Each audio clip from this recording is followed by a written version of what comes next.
David, welcome. Hey, Jason. It's great to see you. Great to have you back on the show. And was so awesome to see you mentioned in our wellness trends, specifically around longevity. And something we're particularly excited about, and you're excited about, is this idea of democratization. When people tend to think of longevity, they tend to think of really expensive tests and potentially pharmaceuticals and supplements and so on. They think of Silicon Valley and billionaires and all that crazy stuff you read. But let's take a step back and talk about democratizing longevity. And I'm curious, what does democratizing longevity mean to you? Yeah, well, you're right that there is a group of individuals that I meet more and more often that have the means and the wealth and the connections to extend their lifespan, I think, by 20, 30 years. But it's a small group of people. And what we need to do is to give that information to everybody. And that involves not just making it available, but truly being educational and interesting. And so what I've decided to do with my career as this Harvard professor from a lab is to use hopefully decent abilities at storytelling to educate people and make it interesting. I have a podcast coming out early next year, January 5th, where hopefully it's an interesting journey through the longevity world of science and nutrition and exercise, but also supplements and some of the more far out things that these billionaires are into. And so it's about education primarily. But the second part of that I'm very into and driven by is to make the medicines that will come out of this field of aging research available to everybody.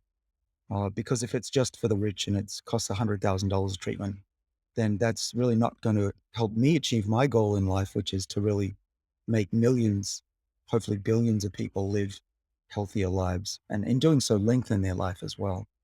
And so the science that we do and the drug development, I've started about a dozen companies now. The companies are very focused on making those drugs cheaply and widely available.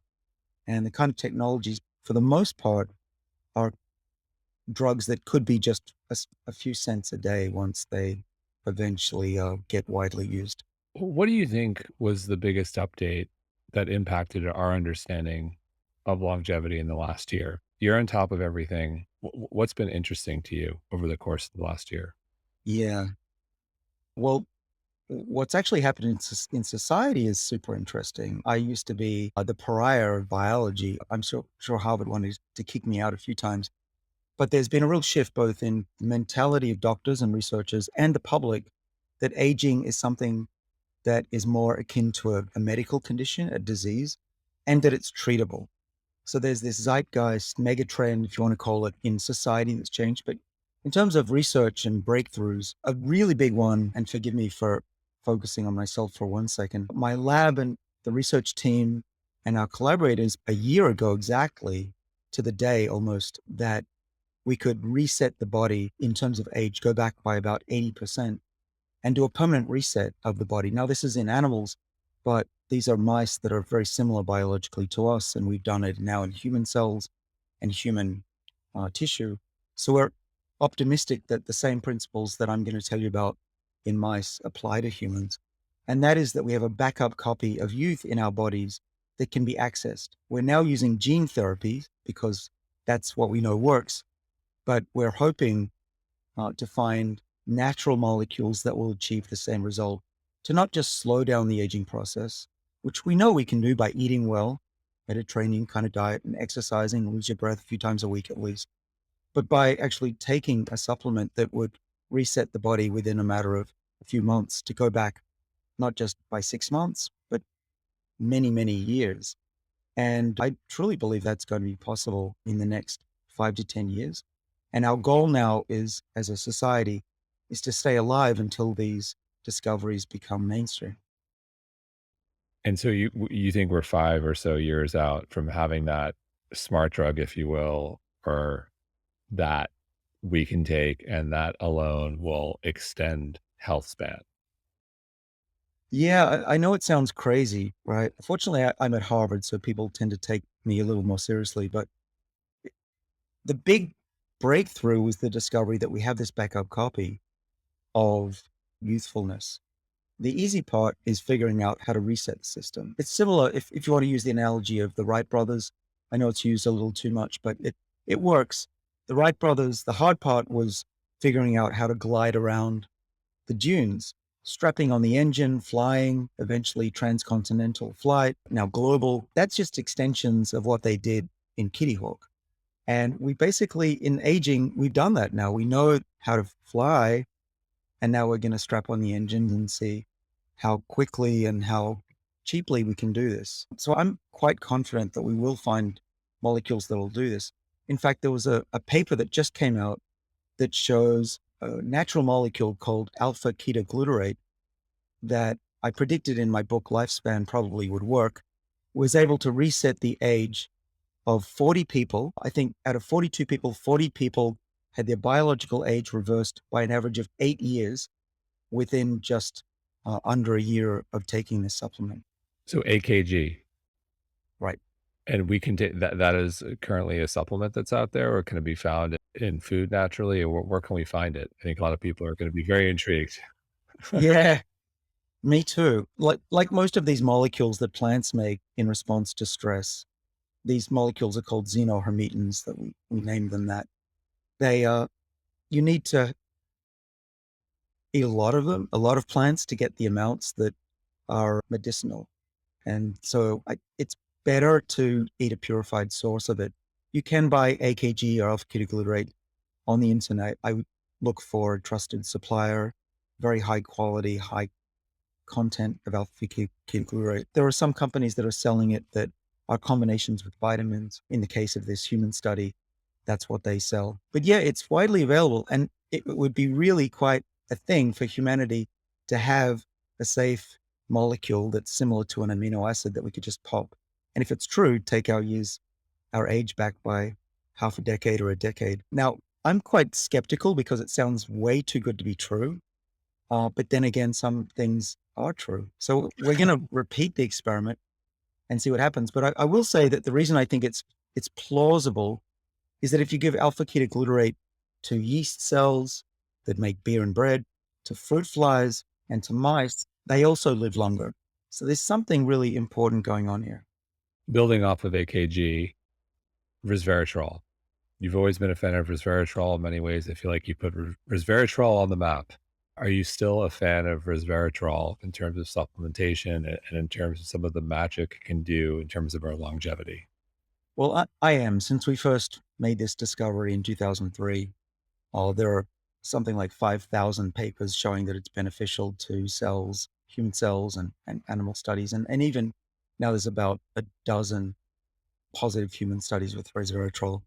Now, the downside of resveratrol is that you cannot get it from red wine. You'd need to drink 200 glasses a day. And that even when you buy it purified, it's insoluble. So if you put a spoonful of resveratrol, which I did take every morning, into water, it'll sink to the bottom. So you need to mix it with something. I have a low-fat yogurt. I recently am doing vegan yogurts, which work well, coconut-based, or with a bit of olive oil, which itself is a xenohermetin product, but not too much because I like to fast until about late afternoon or dinner. But then it gets absorbed in the body. We know that from human studies as well. And unfortunately, most people don't know that, and they just swallow a resveratrol pill with water and they think that'll work, and it doesn't. So keep that in mind. Now, in terms of red wine, I did raise the sales of red wine by 30% by our discoveries, and it stayed up. And I'm known as the red wine guy, but my good friend and colleague, Serena Poon, who's a nutritionist among other skills and a chef, had looked at my diet and said, there's too much dairy, there's too much meat, and there's also too much alcohol. So I'm a kind of binary guy. I don't like making decisions. So I just said, okay, I'm cutting it all out and we'll see what happens. And I've done that. I'm currently vegan, no alcohol, and I feel great. I think I can continue doing this. I'm grateful to Serena actually for making those recommendations, but not everybody can do it.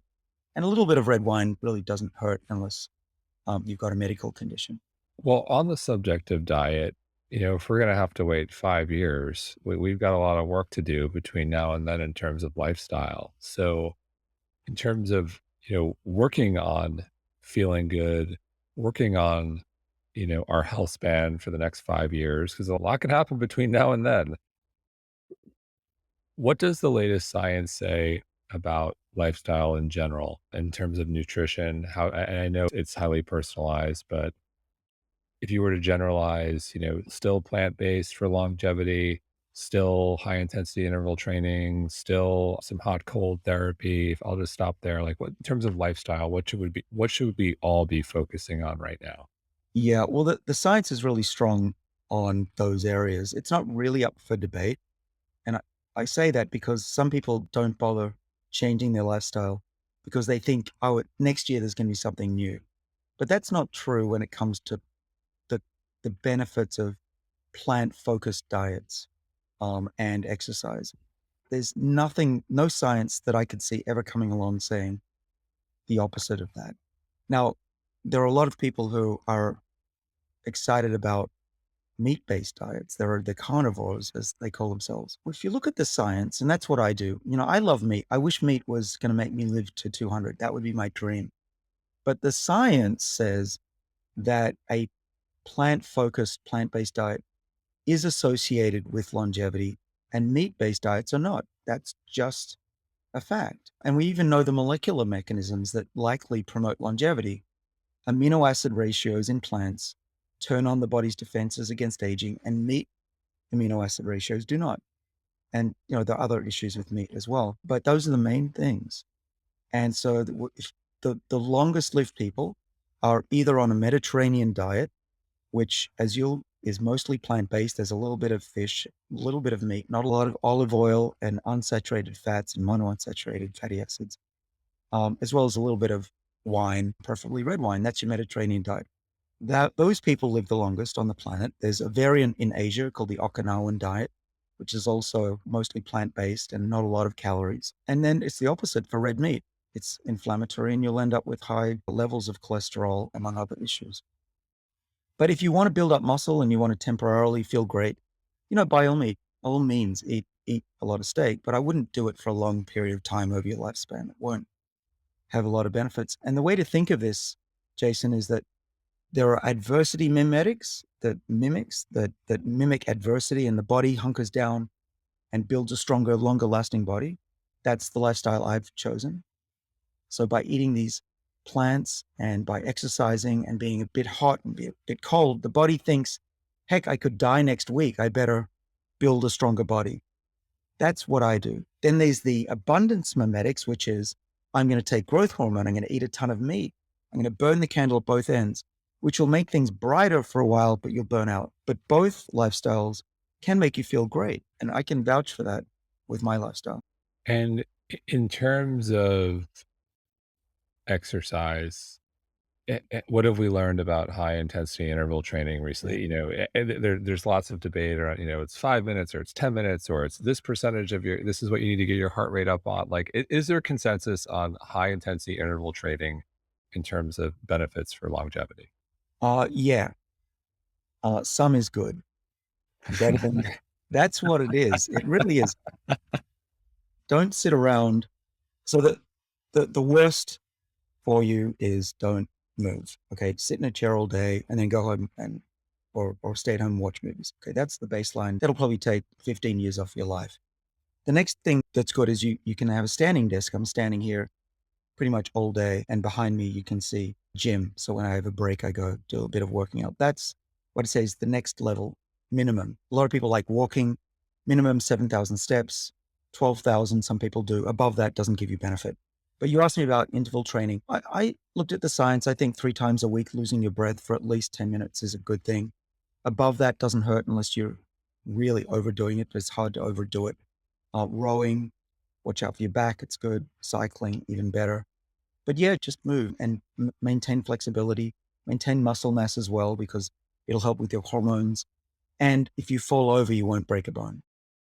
And what about those who push themselves probably a little too much, who maybe run a little too far, Yeah. who, look, we have a lot of people in our audience who love being well, love feeling great, and they go to the gym every day, or they run every day, or they do yoga. How do you think about the line that's crossed where potentially too much is detrimental for longevity?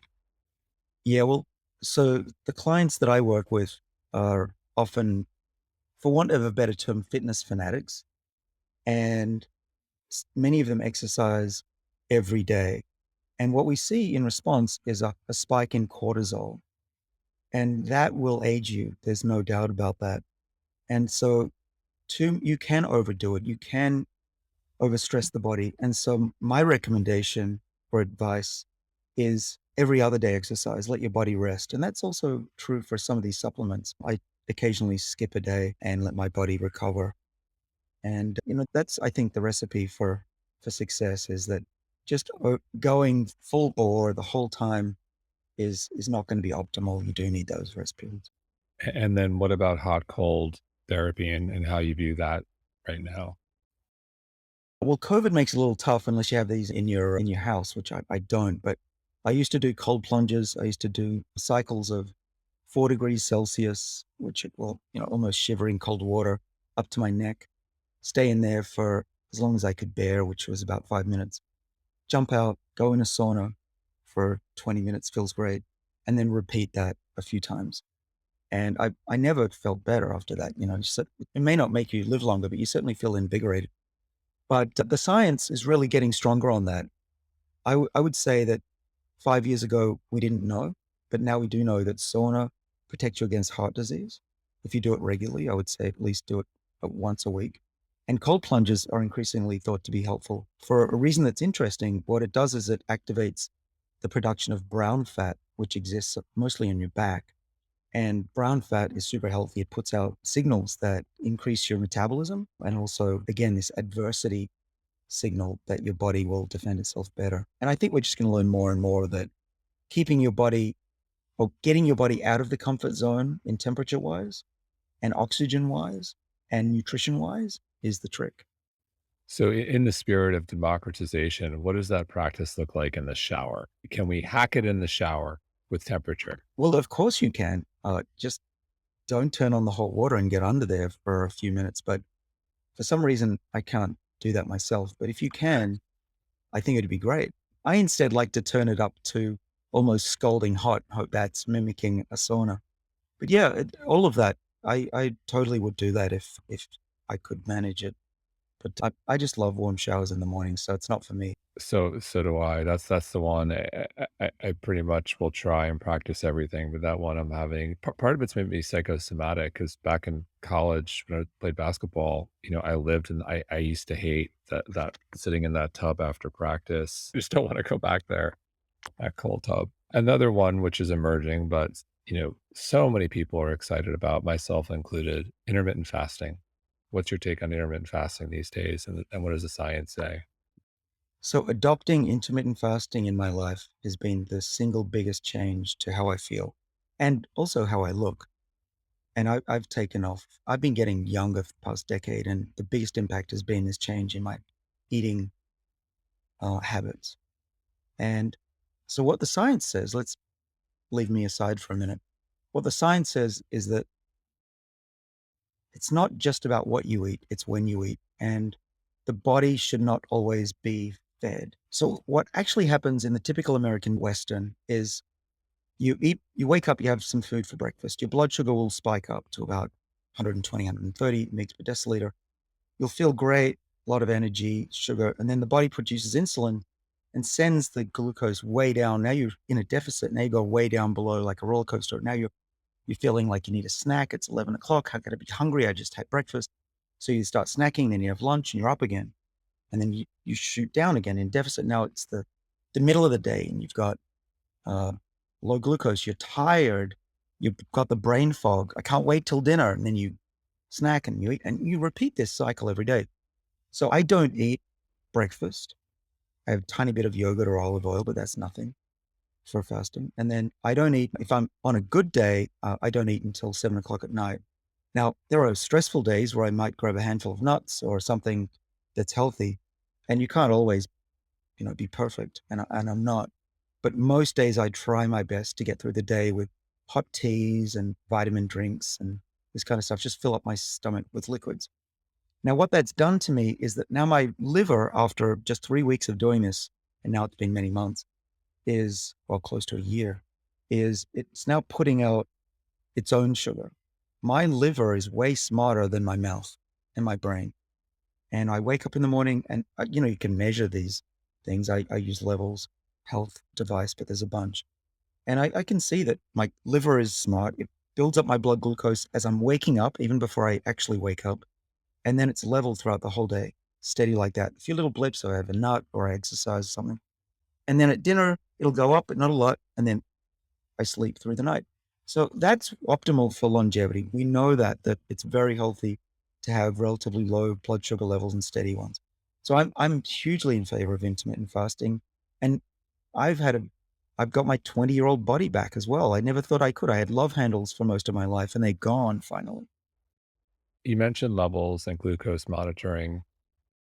It is how should we be thinking about that in terms of, you said it's optimal to have, I guess, a baseline that's relatively consistent.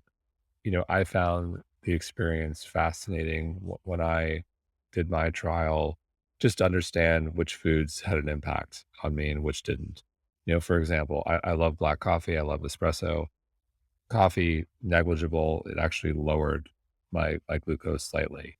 I would have fun. I would do these experiments. I'd say like, all right, I'll have an Impossible Burger and some fries and a frozen margarita, and then I'll have a donut after. This was like on a weekend. Weekend I eat more Oh liberally. no. Let's see how high this thing can go. It's like I was like a kid, like a teenager in like a sports car. Like, let's get this on the freeway and let's see how fast we can go.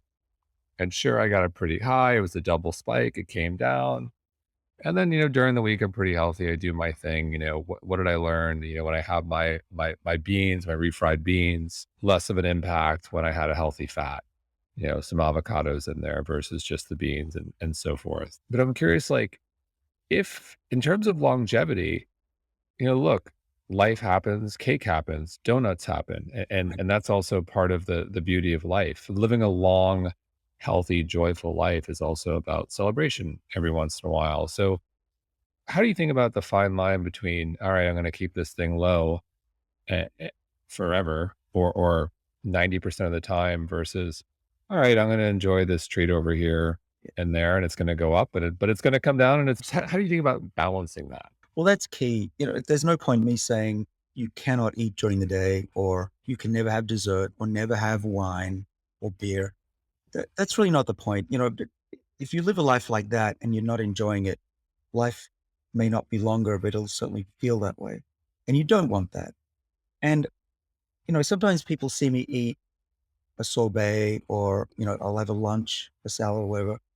And they say, "Oh, David, you said you don't eat lunch." Well, I never said that. I just said I try my best not to.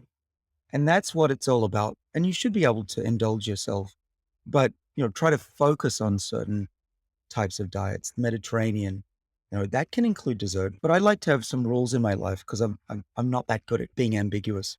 And so my rule that I set for myself when I was 40 was no more desserts at dinner, but I've modified it. I'm allowed to steal tastes of other people's desserts. And that's worked really well. And I think that's the key to success is don't be too hard on yourself. And if you fail at something or you eat something that you probably shouldn't have, don't be hard on yourself. Everybody needs a treat once in a while. And otherwise, life's not worth living anyway. 100% agreed. So, we've talked about nutrition, we've talked about intermittent fasting, we've talked about exercise. I think everyone understands sleep. You need sleep. You can't run on. Is that true? Just to set the, you can't run on no sleep. Well, you Let's you can, but you'll crash. Plus, it's going to accelerate aging as well. The genes that we work on, called the sirtuins, that control aging, they also control the sleep-wake cycle. And so those two things are totally connected. And if you disrupt your biological age, you get older, you'll disrupt sleep, and sleep will disrupt longevity. So you just got to keep both of those in check in parallel because they're going to affect you. and so the last one I'll touch on anxiety, loneliness. We're experiencing a mental health epidemic. there's obviously big trauma with a big T and then little trauma with a little t. And being in this pandemic, there's definitely collective trauma. For some, it's the little t. For others, it's the big T. But I think it's safe to say it's been difficult for most everyone. And so, how do you think about anxiety, stress, mental health in general, and the role it plays in longevity? Yeah, well, it's really important. Getting back to the cortisol levels, your brain controls your longevity. We know this. In my lab, we've manipulated mouse brains to make them turn on longevity genes, and then the whole mouse is healthy. So we just know that the brain is putting out factors that will either accelerate aging or slow it down. So your mental state's important. It's also important for immunity. A beautiful paper was published last week in one of the world's top journals that showed that if you change a few neurons in the center of the brain, again in a mouse, but pretty interesting, that you'll change the amount of circulating immune cells in the body. And those immune cells can pick off cancer cells and viruses. And so, I used to, I believed that the mind could control the body, but now we just have proof that's actually working and which neurons are doing that. So, what does this all mean? It means that you should keep your stress levels down. If you can, meditate. I now meditate as often as I have time for. Again, Serena Poon has been a good influence on me in that regard. But if you have the big stress, the big T, then you do need some help. And increasingly, you can go online and speak with a therapist. And I've seen some really great results from particularly young people who become anxious. In this day and age with social media, with school and college and the stresses of all of that and COVID-19 on top of it. It's hard to be a young person without the coping skills that we adults have learned. Agreed. It's tough out there. It really is. And, you know, I'm an optimist. I like to think there's a silver lining here, but we shall see going into 22. So, just rounding out lifestyle, we kind of covered everything, but I'll bring it back to food since we all love going grocery shopping. I'll put you on the spot. If you had to pick, your top 5 longevity foods that everyone would be better off consuming as frequently as possible, what's on David Sinclair's longevity food grocery list? Food, not supplements. Yeah, Okay, so food. I as a guide, I try to choose foods that have been grown under stressful conditions. So these would be organic for a start, locally grown, and not in just a regular hothouse with lots of nutrients and water. So if I can go to a local farm, I'll do that. And but the other way you can do it is you can look for foods that have a lot of color, the purples, the reds, the very deep greens. These are signs that the plants are making healthy molecules for you. These xenohormetins, as I mentioned. So the top foods would be, if I could only eat one food, it would probably be avocados. The next one, I do like very high quality, fresh, very tasty, with maybe a little bit of bread or gluten-free bread dipped in there, but not a lot. I try to avoid carbs like that. So we've got two. The third one would be a roasted Brussels sprouts, pan fried, bit of garlic and salt, pepper. That's three. The next would be cantaloupe, or rock melon, as I would call it. As a fruit, that's the most nutritious you can get. And if could pick another one in that category, I'd say blueberries as well. I snack on those pretty often. And then the fifth category that's important would be the nuts. And so cashews are my favorite, but I also have Brazil nuts, bacilli, and just a whole variety of nuts during the day. So if I'm peckish, I'll take a few. And the protein in the nuts suppresses appetite. I love it. Everyone get out their pencils, go on their Instacart or Amazon Prime or go to their local farmer's market. However you go shopping, you got your list. Personally, I think you made me very happy with avocados taking number one spot. I'll never forget, there was a moment on the podcast where we had Walter Longo, the famous Walter Longo, on the show. This was like 2 years ago. And we were talking about avocados. And he said, I'm not sure. We don't have the data if all this avocado consumption is good for us. And I was like, whoa, whoa, whoa, hold on. You just said like there's no Santa Claus to Yeah. everyone. And so I'm very happy to hear avocados number one. Yes. Well, I'm a good friend and colleague of Walter's. We've known each other since we were kids, actually in our 20s. And we like to debate But where I would disagree about that is that we know that avocados have high levels of oleic acid as well. So does olive oil. And oleic acid will activate SIRT1, which is an enzyme that controls longevity in our bodies. And so we know at least some of the components, such as oleic acid, are extremely beneficial, as well as those unsaturated fats that come. So, in closing, there's so much happening in the longevity space. Is there something specific you're just beyond excited about in the movement that you'd like to share? In the movement. And this is the movement. This is the longevity movement. I feel like everyone longevity wasn't in the lexicon, I feel like a couple Yeah, years ago. And right. Yeah, yeah, you're right about that. It's been really a thrill for me to see this movement occur because I was banging my head against a wall for 25 years and no one would listen. My book helped. It's sold close to 1 million copies around the world, so that was good. But what I'm most excited about is the fact that the younger generation has embraced longevity unexpectedly because, stupid me, I thought only old people cared about aging. But no, it's, Gen Y and Gen Z that have realized that humans can achieve anything if they put their minds to it. And we now realize, and a lot of young people realize, is that aging begins before birth and every day is important and the clock is ticking and you can slow that down by living well and eating well and even some supplements that I mentioned. These will slow the process down. And the longer they live, the more technology they can be exposed to. So many people who are born around now in the last 10 years can make it to the 22nd century. And imagine what's going to be available then if, just the last 5 years has totally changed everything and we can now reverse aging. So yeah, that's mostly what excites me is that every day I'm contacted by young people in their 20s and 30s who are excited about what we do and want to join the movement and either get involved in social media or medical research and devote their careers to it. for the record, again, what is your biological age versus your real age, if you will?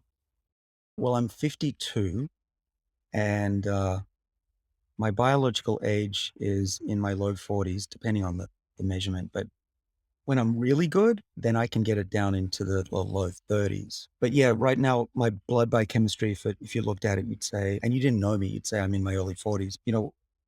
I'm still waiting for that gray hair to appear. So far, so good. The good news is that what I've been doing to myself, which is listed also in my book, page 304, if you want to jump to that, doesn't seem to be hurting me, which is a good start. But also as I get older, seems to be benefiting me as well.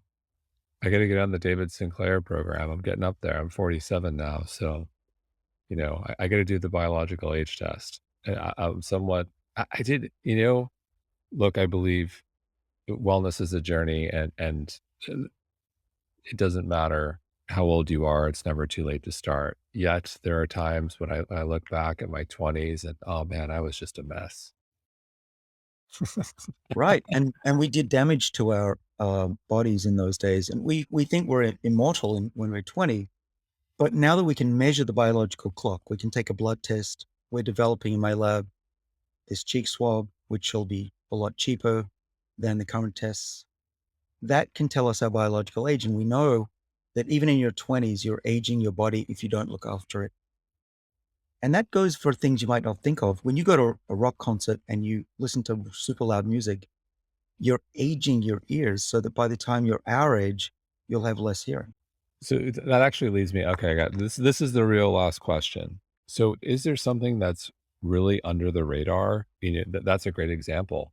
That is either on one hand, it's aging us that we're not aware of, like going to a rock concert, or on the other hand, the behavior that is promoting longevity that we're unaware of. Like, what are we unaware of that is working for us or against us in terms of longevity? That'll be, I mean it. That's the last question. Yeah. Well, what we have found is that if you break DNA, that accelerates the aging clock dramatically. In my lab, we can drive aging forward in a mouse and make it get old within a few months. But the good news is we can now reprogram them to be young again. So we're driving aging forwards and backwards. But what this tells us is that things that break chromosomes are really potent accelerators of aging. Now, smoking will do that. Going in bright sunlight for hours and burning your skin will do that. We know that from experience. We didn't realize it was aging, but it really is. But there are other things that break DNA in our lives. There are chemicals from plastics. Even the new car smell is breaking our DNA. When we fly at high altitudes, we're breaking DNA because the cosmic rays hit us. I'm skeptical of these scanners that they're neutral on breaking DNA. And getting an X-ray and a CT scan will break your DNA. Now, we need CT scans and X-rays for good reason. I wouldn't refuse one from your doctor, but don't get CT scans and X-rays if you don't need them. So I've had big arguments with my dentist. Please don't X-ray my mouth every year. I don't want it. And they say, you got to have it. And I say, why? Because you need to pay for your machine. So I try to reduce my exposure to radiation in general for that reason. David, always a pleasure. Thank you so much. Jason, it's been great to see you. Thanks.